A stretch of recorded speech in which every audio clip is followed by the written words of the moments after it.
आपण पाहत आहात जनहित प्रवर्तक वृत्तवाहिनी सिटी लाईन न्यूज. पाहत रहा. आहेत आणि लोणी बस स्थानकाचे कॉन्क्रिटीकरण आणि अनुषंगिक विकास कामांचा हा होते असा शुभारंभ.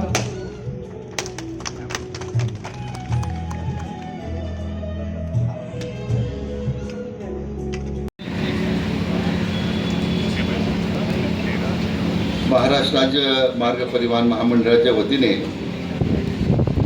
आपल्या लोणी बस स्थानकाचे कॉन्क्रिटीकरण व इतर अनुषंगिक आज कामाचा शुभारंभ होतोय.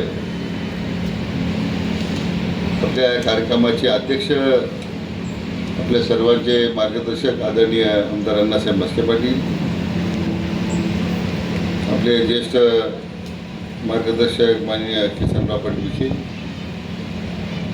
ट्रक सोसायटीचे चेअरमन नंदुशेठ राठी, मार्केट कमिटीचे माजी सभापती बापूसाहेब आहेर, सोसायटीचे चेअरमन अशोकराव धावणे पाटील, माजी सरपंच लक्ष्मणराव बनसोड, माजी चेअरमन कांगदेव पाटील विखे,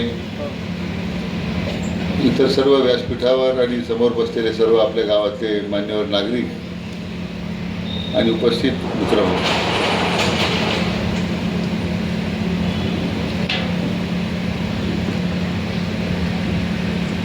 आज आपल्या लोणी गावामध्ये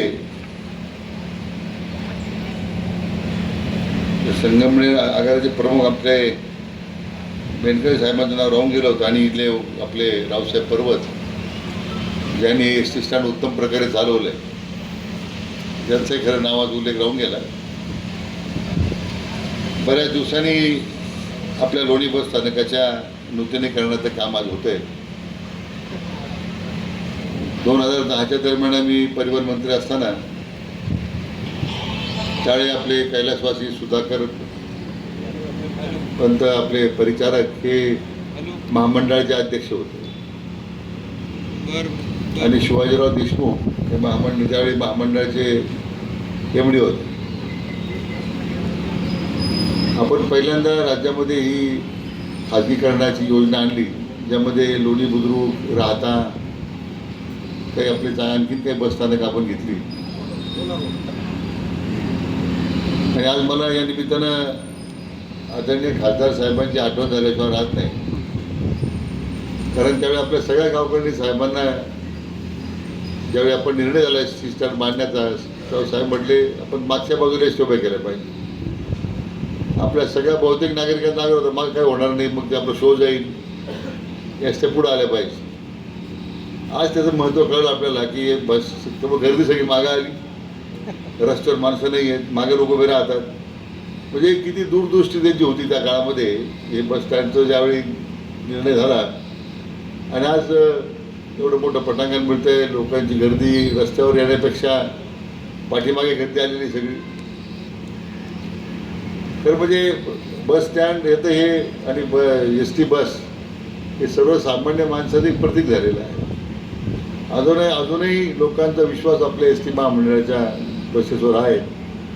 आणि आपले विद्यमान परिवहन मंत्री प्रताप सरनाईक यांनी तर अनेक प्रकारच्या नवीन नवीन गोष्टी या महामंडळाच्या मध्ये आणण्याचा प्रयत्न केलेला आहे. मग म्हणजे मला वाटतं शिवाई बस आली, आणखीन मला वाटतं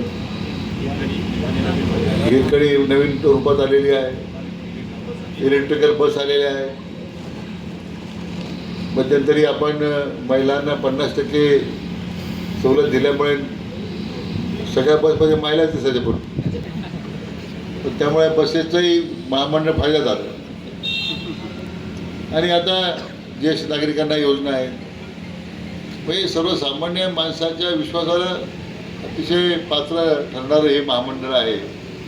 आणि एस टीमध्ये होणाऱ्या ज्या सुधारणा आहेत, बसेसच्या बॉडी बिल्डिंगमध्ये सुधारणा आहेत, आरामदायक वाटल्या पाहिजे. नाही तर पूर्वी एस टीमध्ये माणूस नगरपर्यंत असं अडकून जायचा.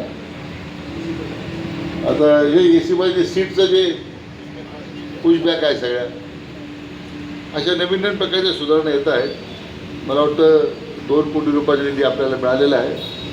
आम्ही आता कार्यक्रम संपण्यानंतर मी अधिकाऱ्यांना म्हटलं आपण जरा पाणी करू, कारण कंपाऊंडरला पैसे आणले, कंपाऊंडर झालेच ऑलरेडी. त्याचा पैसे गुंतवण्यापेक्षा काही आणखी सुधारणा करता येईल काही नाही किंवा त्याच्यामध्ये थोडं जाळीचा वर कंपाऊंड जाळीचं फक्त वर लावून कंपाऊंड जर केलं तर सुरक्षितता वाढेल. आपल्याला इथे वॉशरूम वाढावं लागणार आहे, त्यात काही रक्कम जी वाचेल त्यातून त्याला काही आपल्याला वॉशरूम वाढवता येतील का तो विचार केला पाहिजे. खरं म्हणजे प्रवाशांना बसण्याकरता आसन व्यवस्था व्यवस्थित नाही आहे, त्याच्यामध्ये सुधारणा करण्याची गरज आहे. या सगळ्यामध्ये ते आलं पाहिजे आता. आणि त्यामुळे कारण काम पुन्हा पण होणार नाही. कुठे रक्कम वाढवू लागली तरी आपण ती मंत्री महोदयांना सांगून आपण ती वाढवून देऊ. पण जेवढं या कंपाऊंडराच्यामध्ये सेव्हिंग होईल काय होईल त्यातून हे सगळ्या गोष्टी एक चांगल्या बसस्थानक वाटलं पाहिजे. आणि त्यामध्ये विशेष करून इथे चांगले हाय मास्क लावून रात्रीच्या वेळी विशेष करून त्याला सुरक्षता पाहिजे. आता आपल्या महामंडळात धोरण मला माहीत नाही काय आहे की खाजगी सुरक्षा रक्षक कंपन्याकडून काही आपण घेतो मला काही पण नाही. मग इथे नेमलं पाहिजे ना. इथं महाविद्यालयाची मुली आहेत, त्यांचे पालक आहेत, रात्री येतात, रात्री बेरात्री गाड्या सुटतात. इथं संरक्षण नसते तर बाकीचेच मग हे सगळे जे नको असते लोक येतात तरी गावचं थोडं नियंत्रण असल्यामुळे जरा लोक घाबरतात अजून. तर बऱ्याच एस टी स्टँडवर म्हणजे ते धर्मशाळेचं रूप होतं रात्रीच्या वेळी अशी स्थिती आहे. तसं इथं आपलं होत नाही असं वाटतं मला. त्यामुळे चांगली गोष्ट आहे. आणि म्हणून मला वाटतं या सगळ्या कामामध्ये काय आपल्या बसस्टँडचं सुद्धा जे काही स्वच्छता आहे, काही बसस्टँडचं एकूण कामाचं स्वरूप जे आपण टिकवलं म्हणून आपल्या गावाला एक पुरस्कार मिळाला. म्हणून मी आपले जे परबत आहेत त्यांचंसुद्धा मनापासून अभिनंदन करतो की त्यांनी असंच टिकवलं पाहिजे ते. म्हणजे आणि आता आपले बेनकुळे साहेब आलेले आहेत संगमनेरला, त्यांना विनंती की आता बऱ्याच गाड्यामधल्या काळामध्ये कोविडच्या मध्ये बंद झाल्या होत्या, त्याचा एकदा आढावा घेऊन परत त्या गाड्या सुरू करण्याची गरज आहे. पुढे आशियाला मुक्कामाला गाडी जायची जात नाही, आता बंद झाली गाडी ती. हां आपण तिथं 3 गाड्या आहेत पूर्वी, आता गाड्या नाही आहेत. म्हणजे आढावा घ्या तुम्ही, त्याची आवश्यकता किती आहे, तेवढा पॅसेंजर लोड आहे का, तेवढी त्याची उपयुक्तता आहे का, तर सगळं आढावा घेऊन करा तुम्ही निर्णय. पण तो केला पाहिजे. बऱ्याच लोकांच्या मागण्या आहेत की आमच्याकडे पूर्वी गाड्या मुक्कामाला यायच्या आता येत नाही. आपण मागे संगमनेरहून अंगेवाडून गाडी सुरू केली मुंबईला. संगमनेर गाडी जी मुंबई निघायची त्यात ते 90% प्रवासी अंगेवाडीच होते. तर ह्या भागाचे सगळं मुंबईला आहे. आपण मी परिवहन मंत्री असताना ती गाडी आपण सुरू केली अंगेवाडीवरून, पूर्ण भरून जायची गाडी. असं काय विचार केला पाहिजे. आता अंगेवाडीच्या शिपलापूरच्या पानवडीच्या लोकांनी संगमनेरला बसायला, जर तुमचा 80% रोड जर त्याच भागातला असेल तर गाडी तिथून सुरू झाल्या पाहिजे. संगमनेर मुंबई राहील पण तिथं सुरू होईल. मग काय 10-15 सीट असतील. आता ते आपल्या एस टी स्टँडमध्ये त्या ठिकाणी त्याला घ्यायचं तर गाड्या पुढं जातील. असा एक विचार आपण केला पाहिजे. कारण आता शाळेतल्या विद्यार्थ्यांची अडचण आहे. मध्यंतरी आपण एक मनोली वगैरून ओझर वारगे जवळजवळ 6-7 रस्ते होते आपल्या, त्या सगळ्या बंद झाल्या. एका गाडी सुरू नाही. एवढे रस्ते आपण सुंदर केले, रुंद केले, पुलाची रुंदी वाढवली कॅनॉलवरची. पण महामंडळाचं काय आपला कारभार कसा एकदा बंद झाला की पुन्हा पाहिजे नाही. कारण आपल्याला प्रीमियम रूट लागतात. पैसे ज्या रूटला मिळतात ते आपल्याला पाहिजे. प्रवाशांची पुढे सोय झाली पाहिजे याच्यात तुम्ही तुमचा आता प्राथमिक क्रमांक बदललेला आहे. आता प्रवासी नंतर आहे. ज्या रूटवर पैसे आहेत, रेव्हेन्यू मिळतो ते रूट जास्त चालतात तुमचे. तर त्याच्या संदर्भात पुन्हा कोविडच्या अगोदर काय स्थिती होती आणि कोविड नंतर काय स्थिती याचा एक आढावा घ्या. तुम्हाला वाटलं योग्य आहे तर चालू करा. मुलांची चांगली सोय होईल, कॉलेजला जाणाऱ्या मुलांची चांगली सोय होईल याचा विचार करावा अशी विनंती करतो. एक चांगल्या आपल्या गावकऱ्यांच्या सहकार्यानं आणि एस टी महामंडळाच्या पुढाकारानं एक चांगला कार्यक्रम चांगला उपक्रम सुरू होतो आहे. एवढंच आहे की एक एस टी स्टँड बंद ठेवू नका. निम्मा भाग तुम्ही कॉन्क्रिटीकरण जर करता तर निम्मा भाग जवळ ठेवा पाहिजे. तिकडे गेट पाडा काही दिवस, तिकडून गाड्या बाहेर काढा. है ना? हां तिकडून मोठा रोड आहे ना मोठा, तसा काही वाहतुकीचा रोड नाही आहे. तर तिकडून गाड्या येतील तिकडे निघून जातील बाहेर. असं करायचं. म्हणजे मग एस टी स्टँड होतं तुम्ही म्हणजे कॉन्क्रिटीकरण होतं एस टी स्टँडच बंद होणार आहे. असं झालं ना.